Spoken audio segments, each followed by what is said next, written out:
Welcome to the Radical Lifestyle Podcast, brought to you by Generation to Generation, where you will be inspired by the past, equipped for the present, and prepared for the future as we engage in conversations with people from around the world. Hello everyone, this is Andrew and Daphne from Generation to Generation, and our guest today is Chad Lail, otherwise known as Jaxson Ryker. Now, Chad, for people that don't know who you are, can you just say a bit about where you're from and what you do? Sure. Yeah, man. So mentioned the name Chad Lail from North Carolina. So we live in Mooresville outside of Charlotte right now. My family and I, wife and a 4-year-old daughter. Jaxson Ryker's the other side of me, I guess, the mean side that is a member of the WWE roster. So WWE Superstar, man. 39 years old, been doing this for over 20 years. But hey, it's a pleasure to be able to chat with you guys today. Okay, so for people listening as well, and they hear this, they say, I like this guy, I want to support him, find out more about what he's doing, where could they do that? You got Twitter, Instagram, so at Jaxson Ryker WWE. I have a YouTube channel, which is under Chad Lail. It's more of a ministry page for me. And then Facebook, my personal Facebook page, which is Chad Lail as well. So any of those platforms I jump around on. Try to keep up with everybody and answer any questions. So there you go. Okay. And I'll put those links in the description. So for people listening, they'll be there ready for you to go and check out. Perfect. So Chad, you didn't just jump into where you are. Can you take us back a bit into your journey? Where would you look back and go, this was the moment that I decided I wanted to walk into the sport you're in? Yeah, pro wrestling, right? I should say off the bat for people listening, because they might hear mum go, this lady has no idea what she's talking about. And there's a reason. It's because she doesn't have a clue what she's talking about when it comes to WWE. And we've left it like that because I think this could be quite amusing. Sorry, back to you. Yes, so how did you start? How did you get a vision for this? It's okay. It's going to be a fun conversation. And I love to talk about what I do for a living, especially I get questions all the time of like, because I constantly get it before I shaved my beard and cut my hair, that everybody was like, oh, what do you do for a living? You're a military guy. I always thought I was a Navy SEAL or something. So first of all, you're not going to tell them if you are. And, but no, I'm a pro wrestler, and it kind of opens up a door to a conversation. So for me, pro wrestling ever since I was 5 years old. I mentioned before, I'm 39. So at 5 years old, and my mom can vouch for this. Unfortunately, I don't have my mom sitting here beside me, but she would, she always tells people, like, literally at 4 or 5 years old, I'm watching our TV with my little action figures, watching Hogan and Warrior, Macho Man, all these guys that were part of the WWF that time. And they were just captivating me. I was in the superheroes and G.I. Joes, but to me, these pro wrestlers were my superheroes, or I guess you could say my idols at the time. And it just captivated me as a kid because, Vince McMahon built this dynasty on these larger than life characters, these larger than life men who had like this bodybuilding physique, just all kinds of crazy characters. And for me, it was just mesmerizing as a child. And ever since that time, I can remember growing up through school, high school, all I ever wanted to do was be a pro wrestler. There was never a secondary, hey, I want to go to college. Hey, I want to do this. It was always, I'm going to be a pro wrestler, because it just, I don't know, man, it just took my life over. So for me, following that dream I just gave it my all. I gave it my all. And I'm sure we'll touch base on, my Marine Corps history and stuff like that. But for me, pro wrestling was just the be all, end all. I had no other goals in mind, and I'm still that way. And is this something that maybe your family were into, your dad or someone when you were a kid? Did you pick it up from them, or did you just find it yourself? No, I think, because my mom never watched it. I think that for me, it was just something I found myself. She happened to turn on, and maybe at an early age of 4 or 5, I was like, oh, what is this? Like, what are these guys doing? Growing up, as I got into my teen years, me and dad would go to WCW shows together, WWF shows together. And it was one of those things we just did, as a family. One of the things I'm appreciating about what you said is the role of your parents, because very often I think parents pull back from the dreams of their children, especially if they don't understand it themselves or they're not into it themselves. I know when Andrew started to get into hip hop, I couldn't even hear what they were saying, but I made a deliberate attempt to engage with that world and to engage with the music, and even to help find some good Christian hip hop. So I'm really appreciating the role that your parents took in this, because they could have just turned the TV off and said, "No way, son, this isn't for you." But you said your dad took you and your mum says so. I just want to stop and appreciate your parents at this moment in time for getting behind your dream, really, even though it might not have been theirs. It's it's good that you say that, because they always, and I remember, because I have buddies whose parents didn't support them for certain things, whether they wanted to be a wrestler or a musician or whatever. And my mom, even to this day, she still has a problem going to watch me wrestle live. Quick story, in 2008, I believe it was, I split my head wide open, lacerated an artery. And it was the one show my mother decided to come to. And it just, I think it freaked her out. But she's always told me, that she supported me. And my dad, as a kid, me and my buddies would get together and, do our little wrestling on a trampoline or whatever. And my dad just always told me, follow your heart. But you're going to finish school first. Like you're going to finish high school, which was always a goal of mine.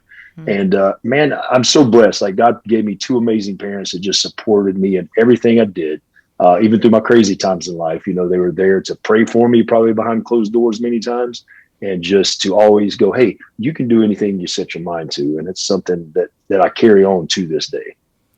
Maybe another time we can book a call with you and your mum and us. Yeah, she would. That would be fun. Yeah, absolutely. And she would love it. You talk about splitting your head open. People might, I know there's this whole thing about the wrestling's fake, it's this, that, and the other, and that kind of gets bandied around. But there's events may be predetermined, but getting hit by a chair, falling, all that kind of stuff, they still hurt. And there's still consequences sometimes to the work that you do. Yes, absolutely. Triple H said at one time in an interview that it is a physical form of entertainment. We're out there. There's no off season for WWE or for pro wrestlers in general. Obviously going through COVID and stuff like that, our live event schedule cut down, but we were still like grinding every week doing TV shows. And I got the utmost respect for every entertainer, because we go out there, we beat our bodies up, to entertain the people. And it is very, very physical. I'm 39 and I got my bumps and bruises. I've been very blessed with no major injuries, but hopefully, when I'm 60, I can still walk around and enjoy life. But yes, it's definitely very physical. It's very physical. What does the schedule look like for you? Right now, I leave on a Sunday night, fly to Tampa, because we are doing kind of the Thunderdome thing in Tampa, Florida right now. And I'm home on Tuesday, but starting in July, so July 16th, we start doing live shows. We'll be traveling back to Texas. I think we're doing parts of New Orleans or parts of Louisiana, some of Florida. We're kind of starting to spread back out and get some live crowds. So it'll pick up a little more, maybe not as strenuous as it was, say 2 years ago. Our schedule maybe 3 days a week, kind of on the road, doing some spot shows or super shows leading up to SummerSlam in August.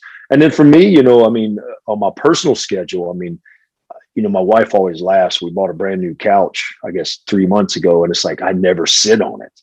At nighttime, maybe for 10 minutes, and then I'm knocked out of my recliner. But when I get home, it's training. It's my daughter's 4. We have her in gymnastics and cheerleading, and it's just we're always on the go. And then with me, I'm just a go-getter, man. I feel like if I'm sitting down, I'm not accomplishing anything. So I have to continue just to kind of keep moving. But the wrestling, we're thankful that it's picking back up. Our schedule is going to grow a little more. So okay, were you going to say something? I was going to take us back a little bit. I was So, about to do so that. we That's had good. you at 4 years old, and now we've got to COVID. So can we fill in the bits in the middle bit? Yeah. Yeah. You Jump. said, yeah. So you said, We're going to come back to present time later. yeah, well, we'll get there. You know, I'm a person of order. We start okay, at 4 let's and do we that. end up in 2021. so you're 4, love and then it was always a goal of yours, and your father said you were going to finish high school, so you moved through to there. So let's get to the end of high school. What happened then? Yep. So year 2000, perfect. Woman of timeline. I love it. So, the year 2000, I graduated high school.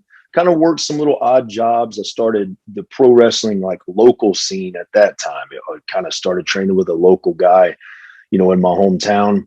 I was getting a little realizing like I have to get out of my hometown. Like I'm from a small town, Hickory, North Carolina, where it was a furniture industry. I wasn't going to be a furniture guy.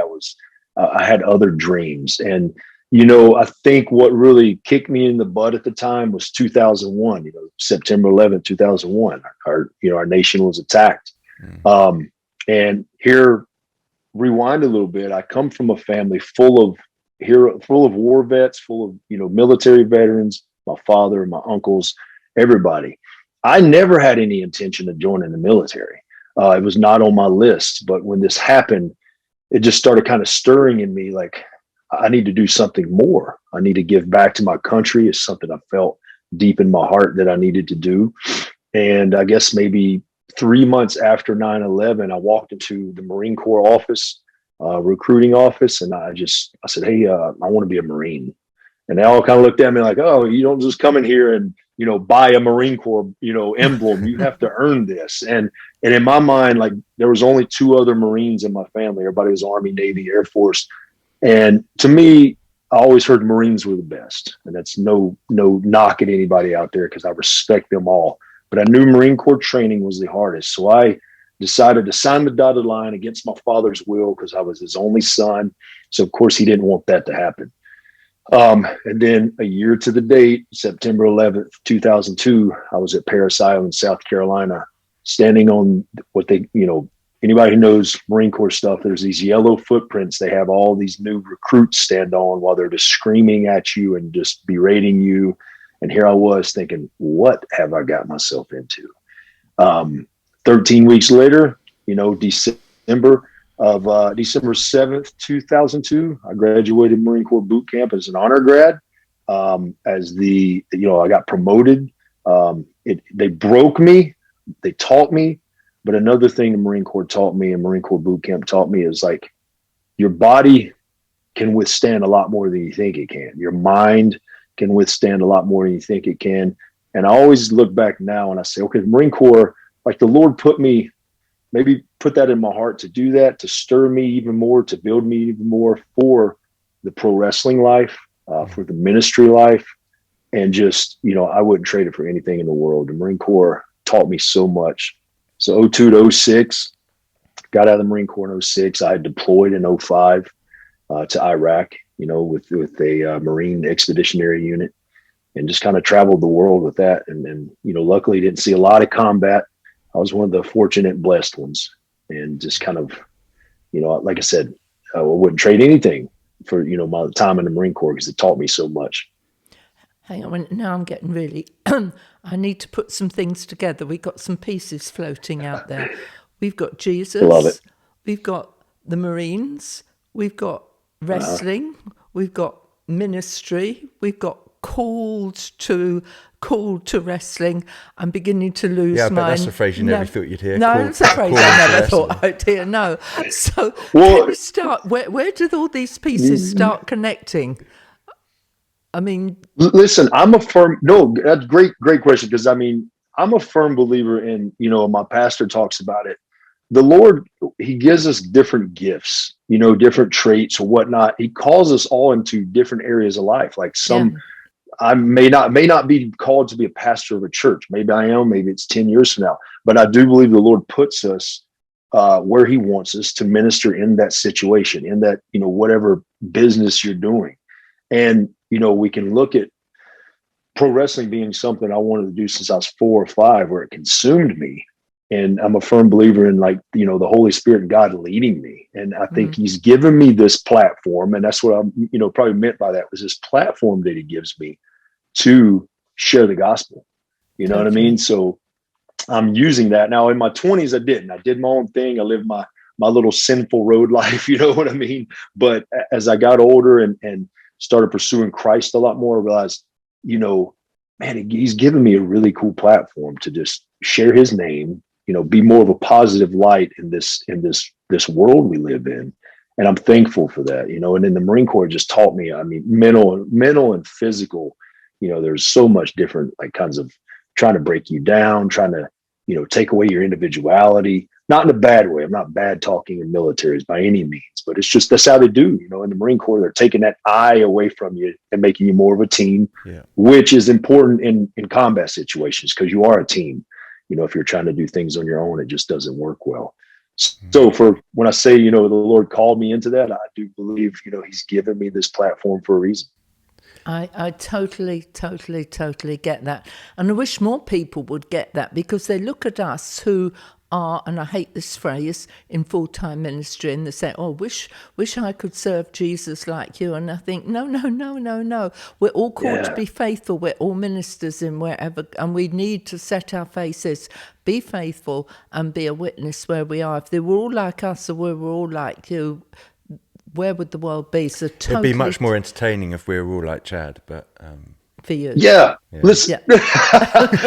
Listen. I try and look at Bible verses. I look at Matthew 28:18-20, where he calls us to be disciples. I look at Acts 1:8, where Jesus, they're called to be witnesses in Judea, Samaria, and all of the ends of the earth. Yeah. And it's like, okay, well, Jesus doesn't mean like, you go start your own church over here. It means, no. You're called to disciple everywhere you go. And so I try to look at it biblically with my life, especially now. So it's good you say that, because some people get burnt out on or beat themselves up going, man, I wish I could do better or do more for Christ. Well, you can. Every day you can walk through your neighborhood and speak to somebody. I can use my platform on Twitter or Instagram to just put a Bible verse out there, and somebody needed it that day, Exactly.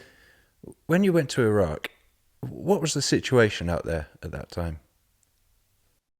It was really, so it was 2005. And like I said, a Marine Expeditionary Unit is when the Marine Corps is traveling with a naval fleet. So we were, for 8 months, we'd be on sea for a month, we'd be in land for a month. So when we traveled to Iraq, I was only there for, I want to say maybe 90 days, a month and a half or so. Or no, that's 3 months. Yeah, whatever. 60 days. There you go. Math is terrible. But for us, it was kind of calm at that time. I mean, there was some, combat areas, but for us, we were kind of in a sitting and waiting game. My unit was. So we really just, like I said, we did some convoys where you take all your trucks out, kind of patrolling the area, delivering supplies or whatnot. So for us in 2005, it was more of a calm time. I know in 2003, 2004, big, a lot of combat and stuff was going on. But for me, man, like I said, I was blessed to luckily say I wasn't in a lot of combat situations where I was getting shot at or anything. It was definitely, one of those things where you're like, at any moment, like, you don't know what's going to happen. You don't know if the enemy's going to attack. You just don't know. You're sitting and sleeping at 2 a.m. and bombs start going off or whatnot. But I do remember, kind of reality hitting me when we did get a chance to train in Israel during that time with the Israeli troops, and we were on the shore, and I don't know how many miles away, but off in the distance, you could see the Gaza Strip just lighting up like fireworks. I mean, bombs going off, and you just sit and you go, this is reality. Like, this is a war that's been going on for so many years, and you're witnessing, firsthand, like the lives are being lost, and just this kind of, I guess, holy religious war that's going on over there. So, what did you engage a lot with the local people when you were in Iraq? The locals, no. We trained with the Israeli troops, so we never really went into any cities in Iraq. I'm sorry, the Iraqi troops. We trained with some of the Iraqi troops because at the time, Saddam had been taken over, all that stuff had happened, and the Iraqis, the Iraqi military, was starting to kind of learn from the American military. So, we dealt with some locals that would come into the bases, or we would go into like little, and I don't want to say towns or cities, but there'd be times, dude, where you're we'd be driving through the desert and there's just a little hut and there's like a farmer with a camel, and you're like, what do they do for a living? Like, what are these people, what their lives are surrounded by? So we would, mingle with some of those, some of those folks, which was good. It was good to learn, that not all these people are bad. There's good people over there who have families, who care, who aren't, after to kill everybody, kind of terrorist things. So that was a good chance. The ones who came on ship, we got a chance to be with them for a couple of weeks. They would stay on ship with us, and we just kind of get a chance to learn kind of their culture and their heritage. And, and you could tell they were very respectful and thankful for the opportunity to train with us, but also, they were kind of in a state of freedom after Saddam was, captured and all that stuff. That's cool. I was about to say, what was the vibes you got from them in terms of their feelings, in terms of you being there? So it sounds like they were happy that you were there to be able to. They were the majority. Train them. Mm-hmm, they were. They always, yeah. Everybody seemed very respectful. I mean, we would hold conversations. Obviously, language barrier there, but there never was there was never any hostility. And then when you end up coming back to the US, we often, with what we do when we're training people to go to different countries, we talk about culture shock, and so we talked to them a bit about that. But it's far worse having reverse culture shock when you come back to your own country afterwards. It could be way more difficult to handle that. How was that for you coming back to the US after having been in these different places? So I think just getting back to the norm of, I never experienced any like major culture shock or luckily no like post-traumatic stress or anything like that. But for me, it was especially coming back from, wartime situation, being on a ship where it's like super close quarters for 8 or 9 months, and coming back and going, man, I can jump in my truck and drive somewhere right now. It's just, so for me, it was a matter of just being sure that I kind of just take in my time and realize, just how lucky I am to be back home, first of all, because some of them didn't make it. Yeah. It was good to have some good food and, not have to drink hot mineral water every day. Over in Iraq and Kuwait, it was, you use cases of mineral water that would just sit in the sun all day, and can't find ice. Like, come on. So I was like, just to have a glass of cold water was amazing. So yeah, I mean, culture shock really didn't affect me too bad. It was just a matter of getting back in the groove of knowing that, I was a little bit more free. I wasn't trapped in on these little ship rooms with 15 other Marines. I mean, super close quarters. That was a kind of a rough time being on ship like that, because you had no personal space. So maybe that was a little bit of a shock getting back and going, all right, I do have personal space now. What do I do with it? Instead of, I had some buddies that would just stay in the room. Like they would just stay trapped in their room, or, God forbid, like alcohol issues and stuff like that, man. So, for me, I'm blessed that I didn't have to deal with a lot of that. Do you know, there's a tiny shade of we've been in the UK where it's been under lockdown. I mean, virtually the whole time for 16 months. Yeah. And when we eventually, and that's a whole other story, managed to get to the US. And now I've told everybody. Now you've told everyone. No one knew where we were. Now they all going to find out. They all know where we are. Anyway. Breaking news. Yeah. Yeah. Breaking news to anybody in the UK. We're in the US, and you better ask us how we got there another time. But it was a bit like that, because Nashville, I think, was the first place, and it was all open, and we weren't looking for yellow marks on the floor, and we weren't stepping back from people, and we could go out and we could see people's faces. We could see people's faces. I mean, I would not compare the UK to Iraq, but I can identify a bit with this change.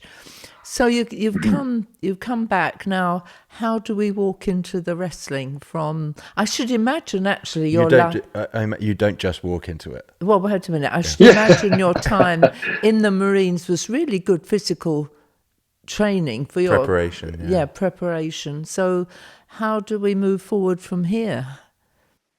Yeah, no, you're right. So, I mean, I've always been one. And like I said, as a kid, I was captivated by these larger than life characters who had these bodybuilding physiques. So I was always into working out and stuff like that. So in the Marine Corps, I just dove in, to the gym time and just doing what I could to physically get ready for my wrestling career. But like a small little story is when I was stationed in the States, Camp Lejeune, North Carolina, it was only like a 5-hour trip to my hometown. So I would drive almost every weekend, a buddy and I, to go do these independent small wrestling shows, whether it was South Carolina, Georgia, North Carolina, almost every weekend, unless I was deployed, to just get my feet wet, get to know these people, build relationships, get in front of a crowd. So I was still independent wrestling at that time. Now, when I got out in 06, I made the big jump. I was like, all right, I went back to my hometown for, a couple months and realized, okay, I can't get stagnant here. I got to continue with chasing this dream. And there was an opportunity for me to move to Atlanta, Georgia, because there was a bigger NWA promotion down there. And, NWA used to be Wild Side. It's called Anarchy now. And there was a TV. Yeah. She does. I see it in her eyes. She's like, oh, yeah, I know exactly what you're talking about. She heard the word anarchy and went, yeah, I know anarchy, yeah. So NWA, for you and for others out there listening, NWA was like a huge wrestling promotion in the 70s and 80s. It was a territory thing. Anyway, the NWA promotion in Georgia gave me opportunity because they did national TV, more national exposure to kind of get my name out there, get to know and more connections, which ultimately led to me getting a contract down the road just because of building the name, getting a chance to get out of this small town, go to Atlanta, build my, NWA name, start traveling to, Lord, I did shows in like Bolivia. I did shows, all over the United States. So it got me out of that small town and allowed people to learn, hey, who's Chad Lail, or at that time, a different wrestling name. So that's really how the wrestling kind of kicked off. I decided not to get stagnant in my hometown and branch out because it's all about connections. Yeah. With your wrestling persona, your alter ego, how much say do you have into what that is? Pretty, you know what? They're really open with our creativity as far as what we're allowed to do, allowed to say. Obviously, we got to pull back the reins a little bit. But, with WWE, they're really, really open to creativity. And, luckily now that, Elias and I have done a little switch and we're fighting each other, on TV. Just so you know, let Go me ahead. just fill in some blanks here for a second. So he had a partner that he was wrestling with. They were kind of together, friends. And the other guy decided to stab him in the back. And not literally, but figuratively. Not quite literally, but so now they're no longer really that close anymore. They've got this feud which is running between them. So. A literal feud, or is this a? Oh yeah, they're bitter enemies at this point. No, can't stand it. No, can't stand it. Come on, give me the truth. No, that is the scenario. Is that the truth? It's the truth. But that's the scenario. Yeah. And for the sake of the wrestling, they are now enemies. Mm-hmm. It's not a show. Better enemies. No, it's no show in this one. This is can't stand this guy. I don't know whether you're setting me up or this is true. So, you carry on the story. I told you the real scenario. So okay, carry on. So so we're split there, and now they're giving me an opportunity to kind of touch base on like my Marine Corps history and all that stuff. So it's really cool to be able to go, all right, cool. Well, there's certain things like here I would say or whatnot. So, but there's a good bit of leeway. It's, not like I've done movies before where they'll bring you the script and it's like, nope, verbatim, say that right there. That's what the writer wants. That's what the producer wants. Don't steer away from it, which is totally okay. But with WWE, there's, there's a little bit of leeway. Yeah, that's cool that they allow the creative process to be both ways. It's not them just dictating to people, this is who you are, this is what you're going to do. I guess to a certain extent, if you're not really feeling that person that they put across or the scenario, then that would probably come across in some way. But so this is connected. I haven't gone off on a tangent before you think. So one of the things I talk about is parents discipling their children. And I talk about how every parent knows how to disciple their children because they disciple them in what they're passionate about. And passion is catching, and that's how children catch it. So you are passionate about this. I want you to talk to me about this in a way that I can catch your passion, in a way that I'm suddenly going, you know what, Andrew, I'm going to be watching this with you. This is great. I mean, help me catch it. Okay, like how I explained it, I've had to explain it to my mom before because at times she's like, I just don't get it. I support her, so I'm like, okay, if you're watching a really I need good to meet your mum. I definitely need you would love her. She's a wonderful woman. Wonderful woman. Okay, so help I me tell her, get I it. just like, yeah, if you're watching a good movie. Most people watching a good movie they want to have a good story, something that captivates them. It's like reading a good book. You have characters in the book that captivate you, that bring you into this moment to where when you're reading this book or when you're watching this movie, or for our instance, when you're tuning in to our Monday night show and watching WWE Raw, you see the good guy, you see the bad guy, you see the antagonizer who is going after this person who is the light per se. And you're like, I want that good guy to beat this bad guy up, you know? So for me, watching a movie as a kid, I was always into like Arnold Schwarzenegger movies. So Terminator, I wanted Terminator to win. I wanted him to destroy this evil force, and just the energy and the, for us, it's the live action, entertainment that you're getting. These two big guys, or the ladies who wrestle for us, just in there just mauling each other. So it's the physical thing. And if sometimes people aren't into that, physical aspect of it, but they are into the characters of it. So to me, it's like reading a good book or watching a good movie. Like you have the beginning, the middle, and the end. All this stuff is building up to that climax. And we've all seen movies before that you get to the end of the movie and you're like, oh, that was terrible. That was a letdown. Well, our goal as pro wrestlers and when you see a good movie is to have this exciting story, whether it be 5 minutes, 30 minutes, an hour, that builds up to this climax of, wow, that was incredible. And you can watch these WrestleMania moments between Shawn Michaels or Undertaker that they were building this story, and it started slow. And then by the end, it was just this huge explosion where the crowd was literally standing, some of them in tears, some of them laughing, crying, whatever it may be. It's an emotional roller coaster that I've always tried, and I know all the entertainers I work with have always tried to take the crowd on, if that helps you. Shawn Michaels and The Undertaker is a classic. It's a classic. You got to watch it. You got to show it to her. You got to show her that one. So she might be like, wow, that was really good. Okay. I'll do that, and then we'll send you her response. Yeah. Does your mum come to watch you now? She has, well, so obviously the live crowds are just now coming back. And I mentioned in 2008, the laceration of an artery but she has come since then. She's still one of those who, anytime I get slammed, it's like, oh gosh, I'm hiding my eyes and all this stuff. But she is getting a little better about, all right, I got to come watch my son do what he loves to do, especially now it's on a much bigger scale, with WWE. So I'm going to get her to another show soon. I guess she does. Yeah, you've made it to what your dream was. So yes, for her to be able to come and see you in your dream, I imagine even if it's quite difficult seeing her son getting slammed, she gets to see you fulfilling the dream that you've had since you were a child. So that's really cool. So I was an athlete, and I know that when you kind of reach a certain level, if I can put it that way, you now have the task of maintaining and even going on from there, that you can't sit back and say, you know what, I've reached this level and I can now take a few days off, or I can go and eat 20 donuts or something like that. Because I'm really hungry already. You don't. Me too. Me too. So is it now that you have got to the place you are, is it a different mental approach as opposed to when you were, as it were, climbing the ladder?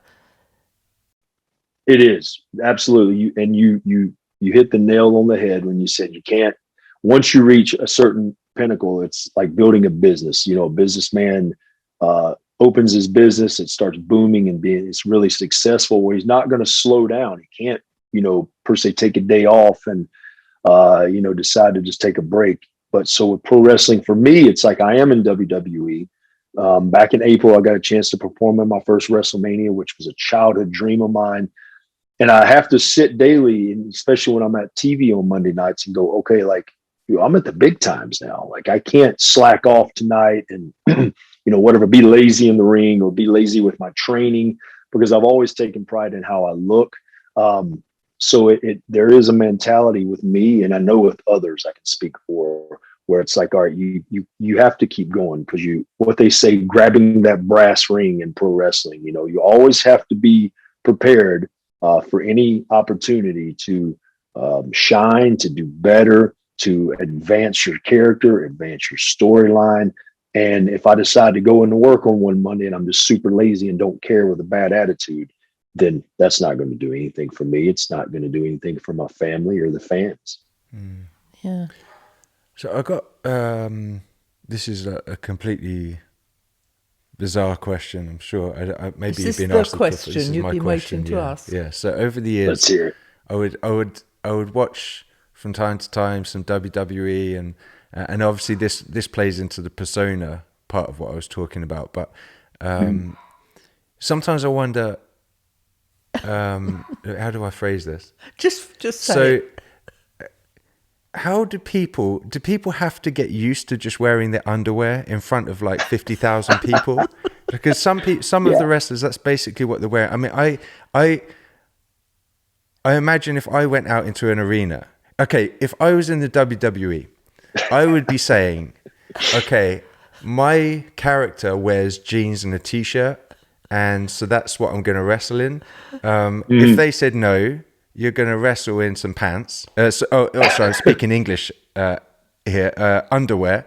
And I walked out. I'd be like, do you just do that and you're fine? Do you have you got to have like, a certain amount of shows, or do you just never get used to walking out in front of everyone like that? I think now I'm definitely used to it. It's funny because my wife and her friends, if we're out for dinner or whatever, like my birthday was June 6th and they started singing happy birthday at a restaurant. And one of her friends goes, "Does that embarrass you?" And I went, "I wrestle for a living in my underwear. That's not going to embarrass me." So I remember when I first started wrestling, I wrestled in what we call biker tights, which were like longer, kind of like wearing a pair of shorts practically. Yeah. And then I started thinking, well, I want to start wrestling in trunks. I want to see how that looks. And at that time, it was 2007, maybe. Very awkward the first time I went out. I'm half naked here, literally. Like I'm just a pair of underwear. But, obviously, like the spandex material is a lot different. But for now, no, it's just kind of like I'm not going to go to my local grocery store in a pair of spandex, obviously. But when it comes to like, for me,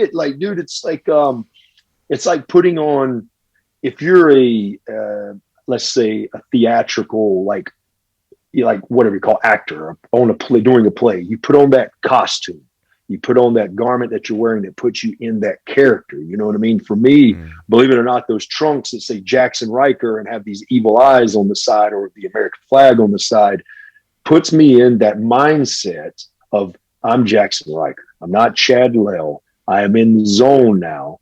And so it's like putting on, your attire for, I guess, combat or war or whatever. You're putting on your battle gear. So for me, it's not awkward anymore. I just do it, go at it. Okay. Huh. Yeah, well, now you've asked your question. That's right. I got my question. Yeah. Well, that was a good answer. Yeah. So I should imagine there are many, many things that you have learnt along the way in your walk with Jesus through this, because I don't know, I find it I'm very good at relating to other people. I'm very relating and find good at relating where they're coming from. And you've travelled on enough aeroplanes, you can engage in a conversation about virtually anything. However, I'm not so good at getting inside where you are. Yeah, it's okay. We're going to teach you. Yeah, I'll get there. I will watch some. I will get there. But so help me. Most people, when they're in some situation, they're always learning something new about Jesus. They're learning something new about their walk with Him.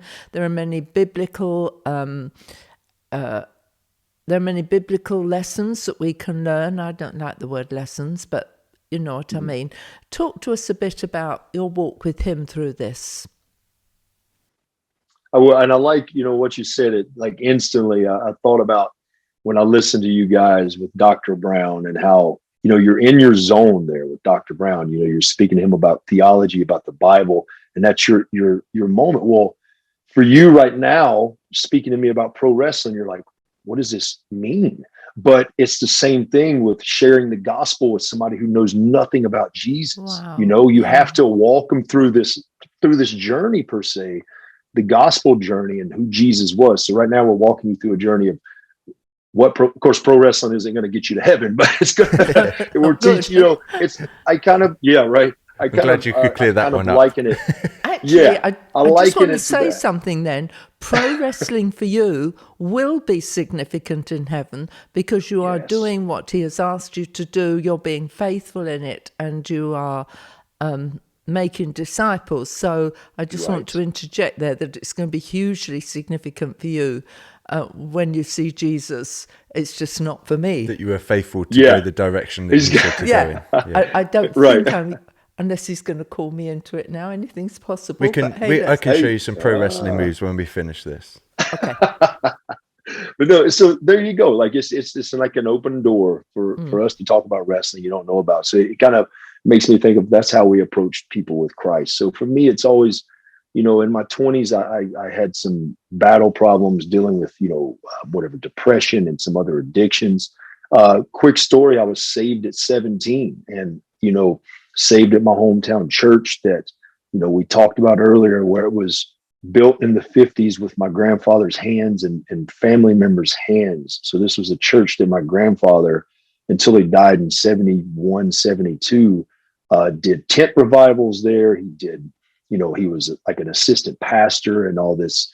So there's so much history in that church. So I remember going there as a 13, 14-year-old with my father and my grandmother, aunts and uncles, and just sitting and listening to these preachers pour their heart out about who Jesus was. And at 17, I got the call, to walk to that altar and lay it down at the foot of the cross and give my life to Jesus. And through my 20s, I battled things, but I could always look back now and I know that, the Spirit was guiding me, guiding me through those troubled times. And I can look back now, and I've mentioned it when I get a chance to speak at a church, of how God was speaking to me. Even then, I can look and remember that voice saying, I've got more for you. What you're doing is not who you are. It doesn't define you. You're a new creation. And I wasn't living that way. But for me now, it's really, I got Matthew 16:26 tattooed on my arm, and I'm covered in tattoos. We know that. But, what does it mean to gain the world but lose your soul?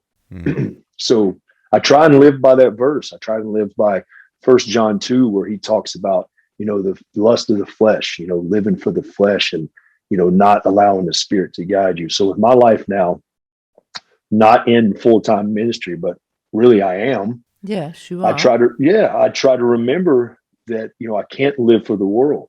I have to let the Spirit guide me, because I have lived for the world in my 20s and early 30s. And it just destroyed me. Like, thank the Lord, He never took this platform away from me that He's given me, because I see now that He's got huge platform for me to use for the gospel and the sharing of Jesus Christ.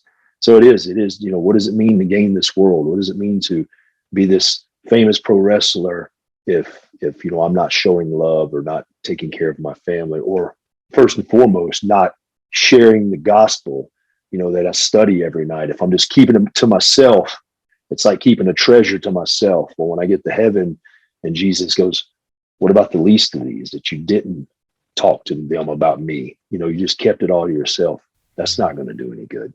So it's just keeping my mindset and focused on my daily relationship with Christ. Me waking up at 5:30, because I know once my daughter's feet hit the ground at 7, there's no quiet time, So it's me getting my quiet time, my cup of coffee, my Bible, my journal, whatever it may be, and just being sure that, and some days I fail, some days I don't do it because I oversleep, but just being sure that I'm in that daily relationship, with Jesus.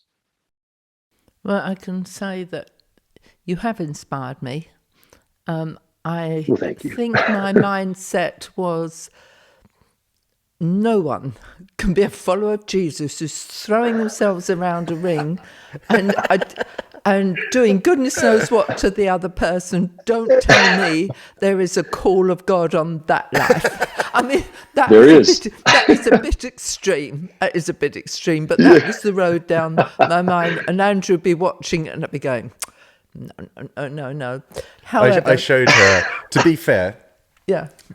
just there was a certain other someone that I tried to reach out to, but I'm sure they never saw my message. So that I'm not saying they didn't respond for any other reason other than not seeing my message. But Sure. Kane. Oh yeah. So yes. I Good man. I showed her one of his videos. Hellfire and brimstone. This guy just coming out of hell, to descend on his opponent. And she was like, "Whoa, who the heck is this guy?" It's a bad one to show anyway, around the back. So yeah. Well, I think my takeaway from this is never say God wouldn't. Yes. Because he would. I mean, that is half flippant, but I actually mean it. I really do mean it. And I really do appreciate you. And I personally, and I'm sure Andrew too, but I am very, very grateful to talk to you because I think we can put God in a box and we can say, this is what... Or a ring. Or a ring. Hey, or a ring. We could put him in a ring. Yeah, we can put him in a ring. But we say he wouldn't do that. He couldn't do that. I mean, that can't be surely. But he does. And for me personally, you have shown me that again. And, I'm thankful to meet you. I'm thankful to talk to you. I'm inspired. I am... I'm inspired by your faithfulness and what God has given to you, that you haven't got sidetracked. You've stayed single-focused about your ambition. You stayed single, and you are staying single-focused about your walk with Jesus and your family. And so all of those things inspired me. And you know what? I promise you, I will watch the next one. You got to watch now. Monday night. You got to get her on a Monday night show. Monday night. I remember, real quick what, we talk of people putting Jesus in a box. Or and I did a little devote or a ring. And I talked, I did a little devotional this morning where so many people have this checklist of they're not good enough for God. God's not going to use me. How can he use me? He's mad at me.